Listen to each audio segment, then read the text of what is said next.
अस्सलाम वालेकुम रहमतुल्लाहि व बरकातुहू। नाज़रीन, कैसे हैं आप? उम्मीद है कि आप खुश होंगे। अल्लाह ताला आपको ढेरों सारी खुशियाँ अता फरमाए और अल्लाह ताला आपको सेहत और तंदुरुस्ती अता फरमाए। अल्लाह ताला आपके लिए आसानियाँ पैदा फरमाए। नाज़रीन, आज हम एक नए टॉपिक के साथ हाज़िर खिदमत हैं। आज का जो टॉपिक है वो है हाथ पाँव का सुन्न हो जाना। ये कैफियत क्यों होती है और ये इसका असल काज क्या है और इसका उसूल इलाज क्या है। तो मेरे साथ रहिएगा, वीडियो को आपने मुकम्मल देखना है। सबसे पहले हम बात करते हैं इसके असबाब की तरफ। तो उससे भी पहले हम अलामात की तरफ आते हैं। ये अलामात किस तरह होती हैं कि हाथ पाँव इंसान के वो मरीज़ के सुन्न हो जाते हैं। अगर आम तौर पे जो हाथ पाँव सुन्न होते हैं उनके ऊपर अगर पानी भी डाला जाए तो वो ठीक हो जाते हैं।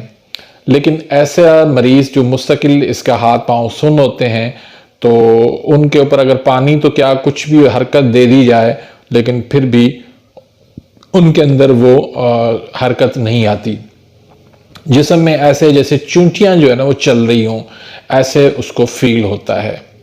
पेशाब जो है मरीज़ का बहुत कम आता है और मैदा उसका हाजमे का निज़ाम भी ख़राब होता है। पाखाना भी उसको खुल के नहीं आता, थोड़ा थोड़ा दिन में एक से ज़ायद मरतबा आता है। और अक्सर जो है मरीज़ दिमाग उनका खाली खाली नज़र आता है या दिमाग बोझल सा नज़र आता है। तो ऐसे ये जो अलामात होती हैं ये क्यों होती हैं? दरअसल जिगर पर गर्मी होती है। ब्लड की सारी सर्कुलेशन जो है वो जिगर की तरफ होती है, तो उस वजह से बाकी हिस्सों को ब्लड की सर्कुलेशन जो है वो ठीक तरीके से नहीं पहुंच रही होती है। दूसरे लफ्ज़ों में आप ये कहें कि जो जो हिस्सा सुन्न हो रहा होता है वहां पर ब्लड नहीं पहुंच रहा होता है। तो मेडिकल में इसका कोई इलाज नहीं है। बजाय इलाज के जो मरीज़ इस तरह की इलाज करवाता है उसकी तबीयत जो है ना वो पहले से भी बिगड़ जाती है। बहुत सारे ऐसे मरीज़ मेरे पास आए हैं जो कहते हैं अगर हम अंग्रेज़ी दवाई खाएं तो उससे मज़ीद हमारी परेशानी, हमारी बीमारी वो बढ़ जाती है। तो इसका आसान इलाज ये है कि ब्लड की जो सर्कुलेशन सारी जिगर की तरफ हो रही है वो हम दिमाग और आसाब की तरफ कर देंगे तो आसानी से हम इसका इलाज कर सकते हैं। क्योंकि आपको पता है मैं आपके सामने पूरी मैं तफसील बताता हूँ हर मर्ज़ की।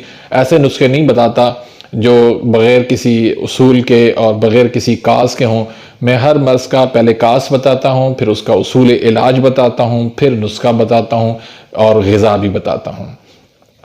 तो इसका उसूल इलाज आपने सुन लिया कि ब्लड की सर्कुलेशन है वो सारी दिमाग की तरफ आपने मोड़ देनी है। तो उससे ये कि जिगर भी अपनी असली हालत में आ जाएगा, दिमाग भी उसकी कमज़ोरी दूर हो जाएगी, उसके आसाब के अंदर वो तेज़ी आ जाएगी। उससे जो हाथ पाँव उसके सुन्न हो रहे हैं, दिमाग आसाब की कमज़ोरी की वजह से वो भी उसके अंदर तेज़ी आ जाएगी, उसके अंदर हरकत आ जाएगी।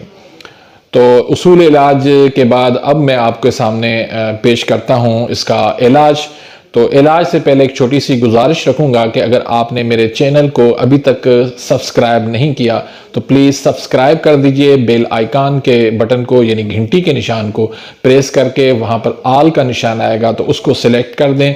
उससे ये होगा कि मेरी हर आने वाली न्यू वीडियो का नोटिफिकेशन आप तक बआसानी पहुँच जाएगा। आप मेरी वीडियोस से जो है वो मुस्तफ़ीद हो सकेंगे। इसी तरह अगर वीडियो को आपने लाइक नहीं किया तो प्लीज़ लाइक कर दीजिए और अगर वीडियो पसंद आती है तो आगे इसको शेयर भी कर दीजिए। कोई बात समझ में नहीं आती तो आप कमेंट्स के अंदर पूछ सकते हैं। इसके अलावा अगर आपको इसकी दवाई भी चाहिए तो आप मेरे नंबर पे रब्ता करें। व्हाट्सएप का नंबर मौजूद है स्क्रीन पर, उस पर आप रब्ता करें, मैं इंशाल्लाह दवाई भी आपको भेज सकता हूँ। तो नाज़रीन, इसके लिए हम जो नुस्खा देते हैं उसमें उस नुस्खा बताने से पहले ग़िज़ा का मैं बताऊंगा आपको कि ग़िज़ा में आपने तमाम गर्म चीज़ें जितनी भी हैं वो बंद कर देनी है। मसलन आपने अंडे बंद करने हैं, आपने लाल मिर्च, करेले, मछली और साग, पालक और इसी तरह खजूर और मुर्गी, छोटा गोश्त और बड़ा गोश्त, छोटा गोश्त, ये आपने सारी चीज़ें तली हुई चीज़ें ये सारी बंद करनी है, और सर्द अशिया जो है वो गर्म तर हों या तर गर्म हों या फिर तर सर्द हों, ये चीज़ें आपने देनी है।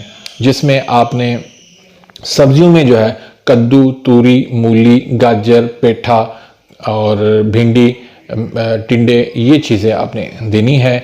इसके अलावा आपने शहद का पानी पिलाना है। उसमें 1 चम्मच जो है ना पानी के अंदर, पानी के गिलास में मिला के आपने दिन में 4 से 5 मरतबा आपने मरीज़ को पिलाना है। केले का मिल्क शेक आप दे सकते हैं, गन्ने का जूस आप दे सकते हैं, सफ़ेद चावल दे सकते हैं, सागू दाना दे सकते हैं। इसी तरह कस्टर्ड, सेवियाँ, ये चीज़ें जो है वो बहुत ज़्यादा मुफीद हैं इसके लिए। तो नाज़रीन, अब हम आते हैं नुस्खों की तरफ। नुस्खे उसमें धनिया है, ज़ीरा सफ़ेद है और अजवाइन खरासानी है। ये 3 जो है ना वो आपने 1-1 तोला करना है, और छोटी चंदन जो है इसमें आपने आधी तोला मिलानी है। तो इसको आपने सफ़ूफ बना के इसको आपने इसकी गोलियां बना लें पानी की मदद से, या फिर आपने इसके कैप्सूल बना लेने हैं 500 mg के। सुबह, दोपहर, शाम 1-1 कैप्सूल देना है। दूसरा नुस्खा जो है उसमें कलमी शोरा है, नुशादर टिकरी वाला है और जौ खार है। ये तीनों जो है आपने हम वज़न पीस के इसकी भी आपने नखुदी गोली बना लेनी है या कैप्सूल भर लेने हैं। सुबह, दोपहर, शाम 1-1 कैप्सूल आपने देना है। और तीसरी चीज़, आपने अर्क बजूरी लाजमी देना है, शरबत बजूरी नहीं, अर्क बजूरी।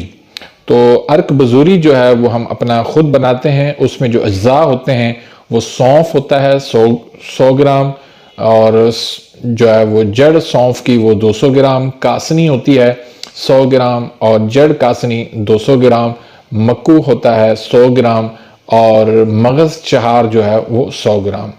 तो इसको 12 बोतल पानी डाल के 6 बोतल अर्क आपने निकालने। जब प्यास लगे तो अकेला सादा पानी मिलाकर पीना है।